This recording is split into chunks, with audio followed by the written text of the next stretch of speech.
అందరికీ షాలోం.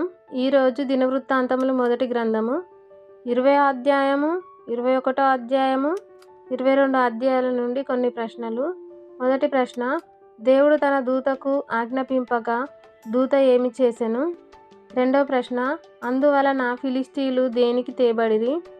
మూడవ ప్రశ్న, కావున అతడు ఎవరికి ప్రత్యుత్తరం ఇయ్యవలెనని యోచించుమని చెప్పెను? నాలుగవ ప్రశ్న, ఆయన తీర్చిన తీర్పుల ప్రకారముగాను జరుపుకొనుటకు జాగ్రత్త పడిన ఎడల ఏమవును? ఐదవ ప్రశ్న, సకల దేశములలో ప్రసిద్ధి చెందినట్లుగా ఏది ఘనమైనదై ఉండాలని దావీదు ఆశించెను? ఆరవ ప్రశ్న, ఇశ్రాయేలీల దేవుడు తన జనులకు ఏమి దయచేసి ఉన్నాడు? ఏడవ ప్రశ్న, దేవుని స్తుతించుటకు ఎంతమంది నియమింపబడిరి? ఈ సమాధానాలు తెలిసిన వారు కామెంట్ బాక్స్లో తెలియజేయగలరు. షేర్ చేయండి, సబ్స్క్రైబ్ చేయండి, లైక్